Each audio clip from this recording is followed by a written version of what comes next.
Bismillahirrahmanirrahim. Assalamualaikum warahmatullahi wabarakatuh. Baik, teman-teman semua, selamat datang di praktikum keamanan komputer. Pada pertemuan pertama ini, kita akan masuk pada materi pengenalan kriptografi. Oke, jadi kata kriptografi berasal dari bahasa Yunani.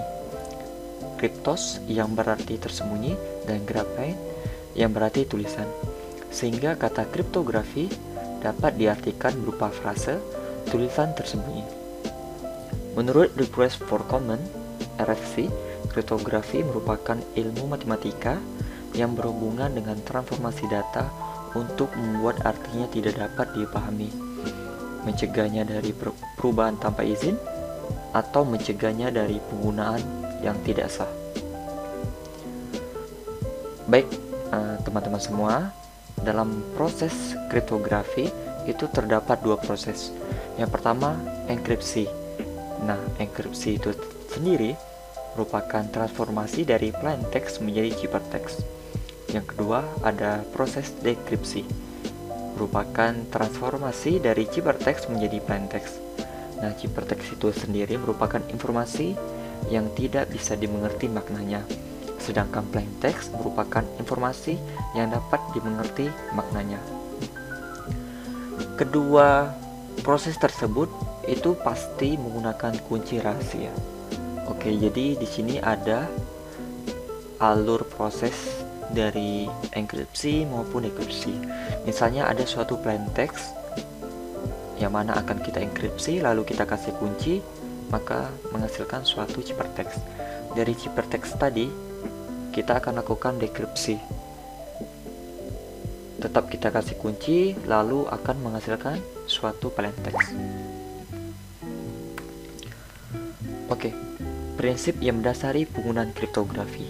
Yang pertama, pasti kerahasiaannya. Yang kedua, keutuhan data. Yang ketiga, otentik. Yang keempat, anti penyangkalan. Berdasarkan kunci yang dipakainya, algoritma kriptografi dibagi menjadi 3 jenis. Yang pertama, algoritma kriptografi kunci simetris, merupakan algoritma kriptografi yang menggunakan kunci enkripsi yang sama dengan kunci deskripsinya. Yang kedua, algoritma kriptografi kunci publik, merupakan algoritma asimetris atau kunci publik didesain sehingga kunci yang digunakan untuk enkripsi berbeda dengan kunci untuk dekripsi, di mana kunci untuk enkripsi tidak rahasia dan dapat diketahui oleh siapapun, sementara kunci untuk deskripsi hanya diketahui oleh penerima pesan. Nah, yang terakhir itu ada fungsi hash, merupakan suatu fungsi matematika yang mengambil masukan panjang variabel dan mengubahnya ke dalam urutan biner dengan panjang yang tetap. Oke, kira-kira begini pola dari alur kriptografi simetris. Nah, kuncinya, jadi kriptografi simetris itu kunci enkripsi dan kunci deskripsinya itu sama gitu. Untuk prosesnya seperti ini, jadi ada suatu plain text, kita enkripsikan, dikasih kunci, maka menghasilkan suatu ciphertext. Dari ciphertext tadi, ketika kita mau lakukan proses dekripsi, tetap menggunakan kunci yang sama, lalu menghasilkan plain text yang sama seperti di awal tadi. Nah, ini contoh-contoh dari kriptografi simetris, ada DES, AES, Bluefish, dan sebagainya. Berikut contoh algoritma kriptografi kunci asimetris, ada RSA, Elgamal, Robin, dan lain-lain. Oke, untuk fungsi hash, jadi fungsi hash itu ada sebuah kalimat atau pesan. Nah, itu prosesnya nanti dari pesan tadi dilakukan proses dan menghasilkan suatu angka biner seperti itu. Oke, selanjutnya kriptografi klasik dan kriptografi modern.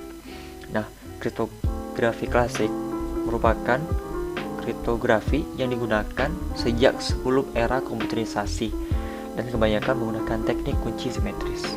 Contoh algoritma kriptografi klasik yaitu Chaser Cipher, Vigenère Cipher, dan Hill Cipher.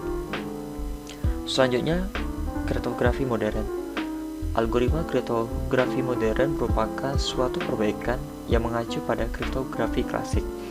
Algoritma ini menggunakan pengolahan simbol biner yang dibentuk dari kode ASCII karena berjalan mengikuti operasi komputer digital, sehingga membutuhkan pengetahuan dasar matematika untuk menguasainya. Contoh kriptografi modern yaitu MD5, RC4, AES, dan lain-lain. Oke, pada pertemuan pertama ini kita akan fokus di kriptografi klasik, yaitu khususnya pada Caesar-Cipher dan Vigenère-Cipher. Caesar-Cipher, metode ini menggunakan penggeseran sederhana, sehingga metode ini tergolong dalam kelompok metode string. Algoritma dasar dari metode ini sangat simpel. Setiap kunci diganti dengan huruf ketiga setelah kunci yang bersangkutan. Misalnya kita miliki plaintext sebagai berikut. Jadi ini ada pesan. Nanti ketika kita enkripsikan dengan metode ini, didapatkan ciphertextnya sebagai berikut. Nah, jadi secara umum substitusi tersebut dapat kita gambarkan sebagai berikut. Jadi plaintext-nya yang di atas ini kita menggunakan alfabet normal dari A sampai Z.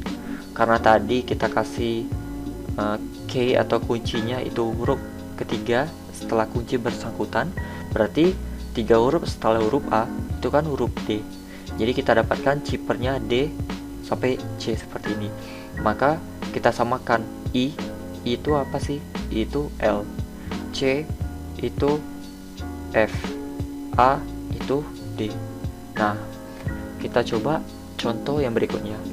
Jadi secara umum proses Caesar-Cipher dapat didefinisikan dengan EK, ini maksudnya enkripsi, lalu plaintext ditambah key atau kunci dimoduluskan 26.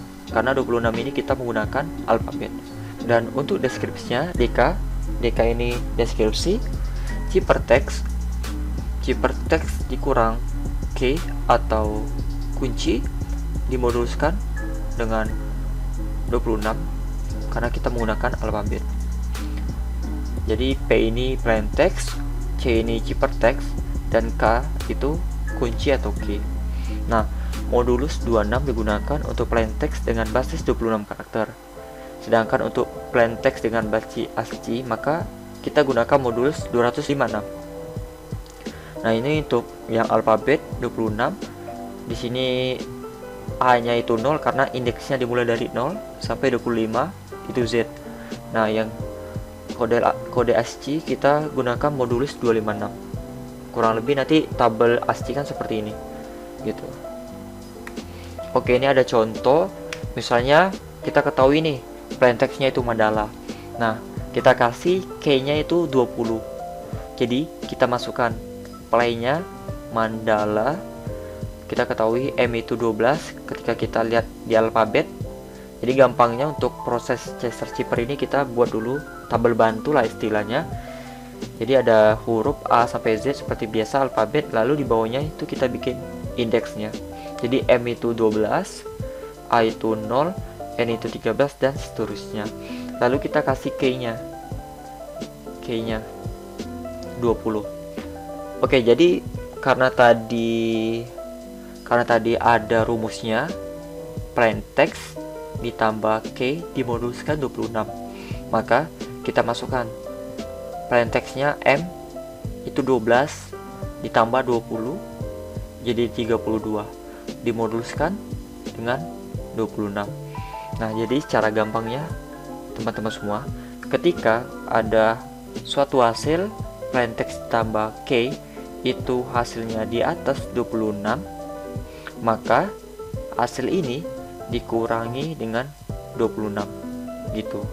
Karena di sini M 12 ditambah kuncinya 20, maka kita dapatkan 32. Karena 32 itu melewati 26, maka kita kurangi saja begitu. Jadi 32 kurang 26, kita dapatkan hasilnya 6. Nah, 6 ini kalau kita lihat indeks itu dapat huruf apa sih gitu.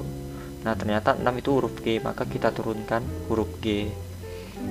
Selanjutnya plaintextnya A itu 0 ditambah K itu 20, maka hasilnya 20.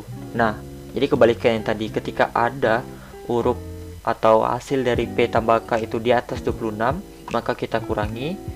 Lalu jika ada hasil P tambah K itu di bawah 26, maka kita langsung gunakan nilai itu. Jadi kita tidak usah ganggu nilainya dikurangin atau dijumlahkan. Jadi kita langsung pakai nilai 20 itu dimasukkan ke tabel seperti itu. Maka 20 itu kita dapatkan di indeks huruf U, dan begitu seterusnya. Jadi tekankan kembali, ketika P tambah K hasilnya nanti di atas 26, maka teman-teman langsung kurangi. Kayak tadi di sini hasilnya 32, maka kita langsung kurangi dengan 26, maka kita dapatkan hasil 6. Dan ketika ada hasil P tambah K itu di bawah 26, maka nilai hasil tadi langsung kita masukkan tanpa memperhatikan modulus 26 nya. Begitu. Oke, ada cara yang lebih simple sebenarnya, cuman ini ribet ketika nanti plain text-nya panjang seperti ini. Nah, kita bikin alfabet normalnya di atas, lalu kita bikin alfabet ciphertext-nya ketika udah diketahui 20. Karena alfabet normalnya A sampai Z udah kita ketahui, lalu karena K-nya 20, maka kita cari indeks ke-20 itu ternyata huruf U. Maka di bawah A kita awali juga dengan huruf U sampai ketemu lagi huruf Z di sini. Nah, intinya jangan ada pengulangan. Jadi diawali huruf U, jangan sampai diakhiri dengan huruf U juga, begitu. Ini cara simple sebenarnya tanpa menggunakan rumus. Cuman kalau plain text-nya cuma satu kata atau dua kata, mungkin ini mudah bisa digunakan. Tapi ketika nanti plain text-nya udah panjang, bakal ribet kalau menggunakan cara yang ini. Sehingga kita dapat di hasil enkripsinya adalah GUHXUFU dari kata plain text Mandala. Oke, gimana sih proses deskripsinya? Sama di sini saya udah buatkan tabel alfabetnya beserta indeks sehingga memudahkan kita untuk memasukkan jumlah atau nilai indeks dari suatu huruf tadi. Oke, yang pertama tadi hasil atau ciphertext-nya itu GUHXUFU, maka kita masukkan ciphertext-nya GUHXUFU. G itu 6, U itu 20, H itu 7, dan seterusnya. Lalu K-nya sama nih, 20 kan. Nah, kalau tadi rumusnya plain text tambah K, di sini untuk kita lakukan deskripsi itu ciphertext dikurang K dikurang kunci, lalu dimoduluskan 26.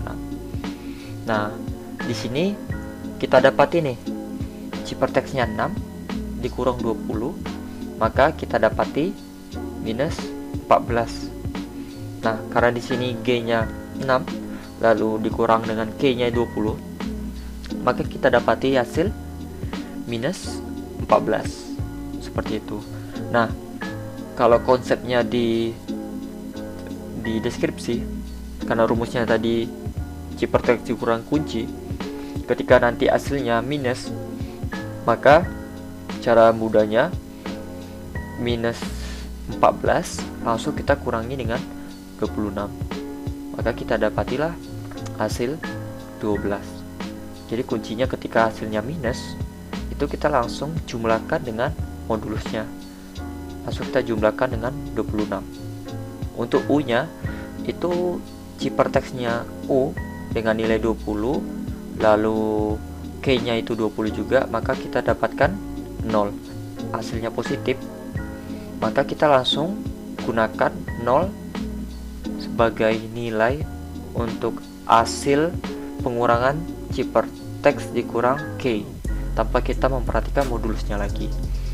Begitu seterusnya. Untuk H itu 7, terus dikurang dengan 20, maka kita dapatkan hasilnya minus 13. Karena hasilnya minus, maka kita langsung saja jumlahkan dengan modulus 26. Jadi min 13 ditambah dengan 26. Begitu seterusnya. Nah, jadi konsepnya ketika ada hasil Cipertex dikurang K itu minus, maka kita langsung jumlahkan dengan 26. Tapi ketika Cipertex dikurang K hasilnya positif, jadi 0, 1, 2 dan sebagainya, hasilnya positif, maka nilai itu langsung kita masukkan ke tabel atau langsung kita tuliskan tanpa harus memperhatikan modulus 26-nya. Lalu seperti ini kita dapati Cipertex-nya yaitu mandala. Oke, jadi sama seperti enkripsi tadi, ada cara lain. Jadi kita buat dulu tabel alfabetnya A sampai Z. Lalu tadi K-nya 20 itu diawali dengan huruf U dan diakhiri huruf T. Jadi cara gampangnya seperti ini. Langsung aja kita dapatkan hasil enkripsinya itu mandala. Selanjutnya Vigenère Cipher. Vigenère Cipher ini merupakan metode untuk mengenkripsi abjad teks dengan menggunakan serangkaian Chester Cipher yang berbeda berdasarkan huruf kata kunci. Metode ini juga merupakan dasar dari polyalphabetic substitution Cipher. Beberapa ketentuan dalam metode ini antara lain tetap menggunakan kunci, terus kata kuncinya digunakan secara berulang, pengguna alfabet bisa berulang. Nah, intinya dalam Vigenère Cipher ini nanti bakal kita jumpai kata kuncinya itu bakalan berulang gitu, bakalan suatu kalimat atau sebuah kata. Nah, secara umum proses enkripsi pada Vigenère dapat dituliskan sebagai berikut. Nah, enkripsi EK itu enkripsi, lalu plain text ditambah K modulus 26. Nah, secara rumus antara Vigenère Cipher sama Chester Cipher itu mirip rumusnya. Nanti paling yang membedakan dari K-nya seperti itu, dari kuncinya. Oke, jadi ada nih suatu Vigenère Cipher dengan plain text-nya informatika. Nah, jadikan kebentuk Cipertex dengan K-nya Adi. Nah, kok tadi kan di Chester Cipher kita langsung menggunakan indeks ya, K-nya 20, K-nya 3 seperti itu. Nah, di sini kita di Vigenère Cipher kita menggunakan K-nya itu suatu angka atau bahkan nanti ada suatu kalimat. Nah, jadi perbedaannya di Vigenère Cipher, setelah plain text-nya kita tuliskan, nanti K-nya itu terjadi pengulangan di bawah kalimat atau mengikuti kalimatnya. Misalnya informatika ada 1, 2, 3, 4, 5, 6, 7, 8, 9, 10, 11, ada 11 huruf seperti itu. Lalu K-nya itu mengikuti huruf yang ada. A itu I itu A, lalu N itu D, F itu I, dan K-nya berulang seperti itu. Adi sampai K-nya itu menutupi semua huruf di plain text. Oke, misalnya pada I itu indeksnya 8 dengan K-nya A 0. Kita masukkan ke rumus 8 ditambah 0 hasilnya 8. Ingat konsep yang pertama, ketika P tambah K itu hasilnya di bawah 26, maka kita langsung gunakan nilainya sebagai hasil seperti itu. Selanjutnya N 13 ditambah 3 hasilnya 16. Karena masih di bawah 26, langsung kita gunakan nilainya. Begitu seterusnya. Maka kita dapatkan 8 itu I, 16 itu Q, 13 itu N, 14 itu O, dan seterusnya. Kalau tadi enkripsinya, lalu kita proses deskripsinya. Jadi hasil deskripsinya ini, hasil enkripsinya kan kita dapatkan I, Q, N, O, U, A, W, Q, K, D. Lalu kita lakukan proses deskripsi. apakah sama seperti enkripsi membentuk kalimat informatika. Maka kita masukkan hurufnya seperti pada tabel, atau enaknya teman-teman gimana, I, Q, N, O, U sampai D. Terus kita kasih nilai indeksnya setiap huruf yang ada.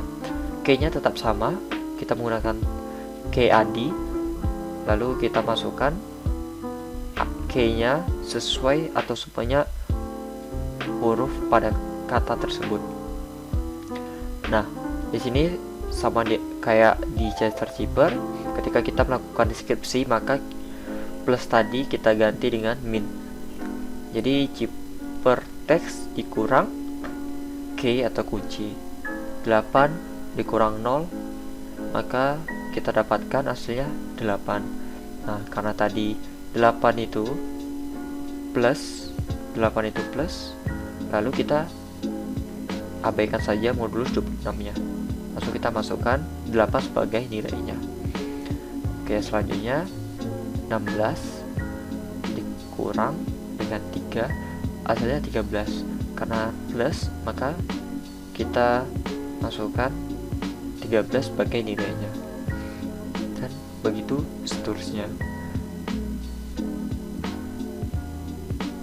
Maka kita dapatkanlah hasil CipherText-nya itu informatika. Nah, ada cara lain dari contoh Vigenère Cipher, yaitu kita menggunakan tabel Vigenère. Nah, keterangan pada tabel ini, kolom paling atas merah itu untuk plain text-nya, sedangkan baris paling kiri merah itu untuk kuncinya. Nah, di dalam ini CipherText-nya, misalnya nih ada plain text informatika, kita cari plain text dari huruf I informatika dengan K-nya ADI, maka kita dapatkan A, I, itu diawali huruf I, atau CipherText-nya itu I. Nah, kan benar nih, I sama I. Lalu N, plain text-nya N dengan K-nya D, ADI tadi, N sama D, 1, 2, 3, 4, maka kita dapatkanlah hurufnya Q seperti ini.